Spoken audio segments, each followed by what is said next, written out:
తెలంగాణలో అంటే దేశవ్యాప్తంగా కూడా ఈ యొక్క నియోజకవర్గాల పునర్విభజన పైన చాలా పెద్ద ఎత్తున చర్చ జరుగుతూ ఉంది.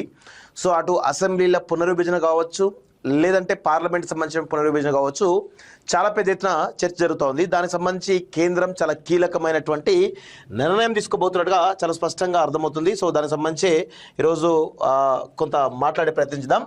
సో ఈ సమావేశాల్లోనే పునర్విభజన బిల్లును పెట్టేటువంటి అవకాశం ఉందని తెలుస్తూ ఉంది. అయితే ఇందులో ప్రధానమైనటువంటి కన్ఫ్యూజన్ ఎక్కడ వస్తుందంటే కేంద్ర ప్రభుత్వానికి 33% సంబంధించినటువంటి మహిళల రిజర్వేషన్ సంబంధించిన విషయంలో కొంత కేంద్ర ప్రభుత్వం బిల్లు అయితే పెట్టడం జరిగింది. కానీ దాన్ని ఎట్లా ఇంప్లిమెంట్ చేయాలనే దాంట్లో కొంత తర్జన భర్జన అయితే పడుతూ ఉంది. సో దాని ప్రకారం ఇప్పుడు ఈ సంవత్సరం నుంచి జనాభా గణన జరుగుతూ ఉంది. సో ఇక్కడ కేంద్ర ప్రభుత్వం ఏం చేస్తుంది, 2011 జనాభా లెక్కల ప్రకారం మహిళల శాతం ఎంత ఉంది, దానిలో 33% ఇవ్వడానికి మొత్తానికైతే కేంద్ర ప్రభుత్వం రంగం సిద్ధం చేసినట్టుగా తెలుస్తూ ఉంది. అయితే 2011 నుంచి 2027 అనుకుంటే దాదాపు 16 సంవత్సరాల కాలంలో ఉన్నటువంటి పెరిగినటువంటి జనాభాను పరిగణలోకి తీసుకోవట్లేదు అనేది చాలా స్పష్టంగా అర్థమవుతా ఉంది.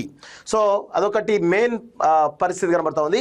2011 జనాభా లెక్కల ఆధారంగానే మహిళా కోట కూడా ఆ లెక్కలతోనే. సో ఇక్కడ గమనించండి. సో రాజ్యాంగ సవరణ బిల్లులో ప్రవేశపెట్టేటువంటి అవకాశం అంటే మెయిన్గా 2011 జనాభా లెక్కల ప్రకారమే తీసుకున్నప్పటికీ కూడా అది ప్రధానంగా పెద్ద ఎత్తున ఇది మహిళా బిల్లుకు సంబంధించినటువంటి 30% రిజర్వేషన్ కోసమే 2011 జనాభా లెక్కలు అని చెప్పి చాలా స్పష్టంగా అర్థమైపోతుంది. రాజ్యాంగ సవరణ బిల్లును ప్రవేశపెట్టేటువంటి అవకాశం అన్ని రాష్ట్రాల్లోనూ ఒకే శాతం మేర నియోజకవర్గాలను పెంచేటువంటి యోచన. నేడు బీఏసీ సమావేశంలో నిర్ణయం. అవసరమైతే బడ్జెట్ సెషన్ పొడిగింపు. తెలంగాణలో లోక్సభ స్థానాలు ఎన్ని అంటే ఇప్పుడు అన్ని 17 ఉన్నాయి మనకి.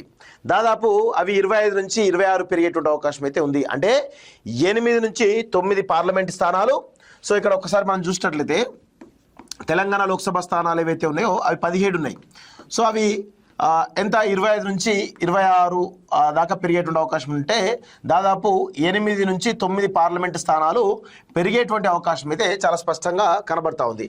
అయితే అసెంబ్లీ స్థానాలు ఒకసారి చూసినట్లయితే 119 అసెంబ్లీ స్థానాలు ఉన్నాయి.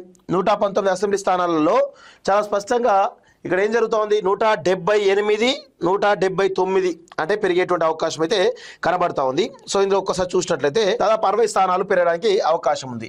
సో 178 నుంచి 179 పెరిగేటువంటి అవకాశం అయితే ఉంది అనేది చాలా స్పష్టంగా తెలుస్తుంది. సో దీనిలో 59 నుంచి 60 సీట్లు అసెంబ్లీ స్థానాలు పెరగడానికి అవకాశం ఉంది.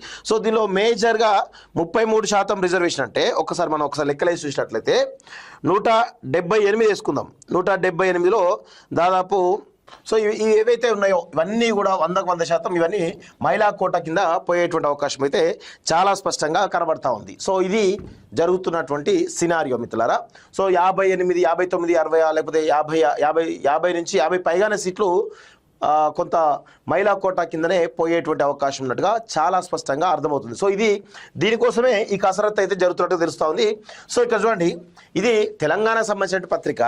ఇప్పుడు ఏపీ ఒక్కటి ఎందుకు ఇవ్వాలి, తమిళనాడు ఇవ్వాలి, కేరళ ఇవ్వాలి, ఇలాగే రకరకాలు ఇవ్వాలి. కానీ ఈ ఆంధ్ర పత్రికలు ఏం చేస్తాయి అంటే 100% తెలంగాణలో కూడా ఒక ఆంధ్ర ఆధిపత్యాన్ని చూపించాలంటే ఒక ప్రయత్నం జరుగుతూ ఉంది.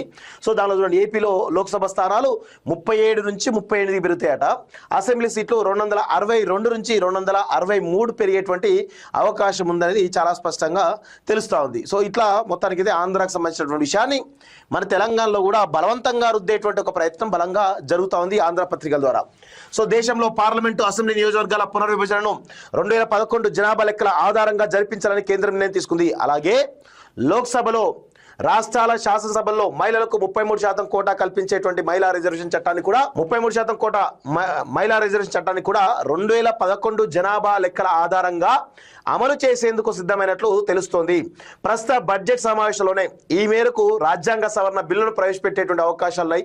మంగళవారం జరిగేటువంటి సభా వ్యవహారాల సలహా కమిటీ BAP సమావేశంలో ఈ బిల్లుల గురించి ప్రభుత్వం ప్రస్తావించవచ్చునని సమాచారం. కాగా ఈ బిల్లులు ఆమోదం కోసం శని ఆదివారాలు కూడా పార్లమెంట్ సమావేశాలు జరిపించాలని, అవసరమైతే పార్లమెంటు సమావేశాలను ఏప్రిల్ 2 నుంచి మరో వారం వరకు పొడిగించాలని ప్రభుత్వం భావిస్తోంది. సో దక్షిణాది రాష్ట్రాలకు సంబంధించినటువంటి జనాభా ప్రాతిపదికన సీట్ల పెంపును వ్యతిరేకించడంతో కేంద్రం ఈ నిర్ణయం తీసుకున్నట్లు తెలుస్తూ ఉంది. ఎందుకంటే ఉత్తరాది ప్రభుత్వం ఏదైతుందో దక్షిణాదిని ప్రతిసారి కూడా చిన్న చూపే చూస్తున్నట్టుగా కనబడతా ఉంది.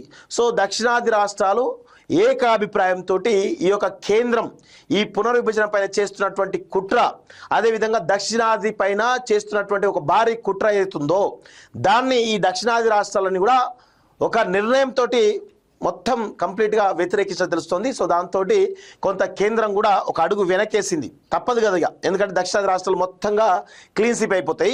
బీజేపీకి ఒక్క సీట్ అంటే ఒక్క సీటు కూడా రాకపోవడానికి అవకాశం ఉంది కాబట్టి సో ఇక దడుచుకొని ఇక మరి ఈ విధంగా వెనకడుగు వేసినట్టుగా తెలుస్తూ ఉంది. సో దీని ప్రకారం ప్రతి రాష్ట్రంలో ఇప్పుడు నియోజకవర్గాల్లో 50% అదనంగా నియోజకవర్గాలు చేరేటువంటి అవకాశాలున్నాయి. ఫలితంగా లోక్సభ సభ్యుల సంఖ్య 816కు చేరేటువంటి అవకాశం ఉంది. 816 సీట్లు అయితే అందులో 273 సీట్లు మహిళలకు రిజర్వ్ అవుతాయి. తెలుగు రాష్ట్రాల విషయానికి వస్తే తెలంగాణ లోక్సభ సీట్లు 25 లేదా 26, అసెంబ్లీ సీట్లు 178 లేదా 179 పెరిగేటువంటి అవకాశాలున్నాయి. ఆంధ్రప్రదేశ్లో లోక్సభ స్థానాలు ప్రస్తుతం ఉన్నటువంటి 25 నుంచి 37-38కి, అసెంబ్లీ సీట్లు 262 నుంచి 263కు పెరగవచ్చు. కేంద్ర హోంశాఖ మంత్రి అమిత్ షా దీనిపై తెలుగుదేశం, బీజు జనతాదళ్, వైసీపీ, శివసేన, మజ్లిస్ తదితర పార్టీలతో చర్చలు జరిపారు అంటూ చూస్తా ఉన్నాం. సో అసెంబ్లీ స్థానాలు పెరిగితే 100% ఇది బీజేపీకి అడ్వాంటేజ్ అవుతుందా, మరి కాంగ్రెస్కి అడ్వాంటేజ్ అవుతుందా చెప్పలేం. కానీ కొంత చర్చ, అసెంబ్లీ స్థానాలు పార్లమెంట్ స్థానాలు పెరిగితే మాత్రం 100% కొంత అది జమిలీ ఎన్నికలు వస్తే మాత్రం జాతీయ పార్టీలదే హవా జరిగేటువంటి అవకాశం అయితే చాలా స్పష్టంగా కనబడతా ఉంది. సో ఇది ఒక పరిస్థితి కనబడతా ఉంది.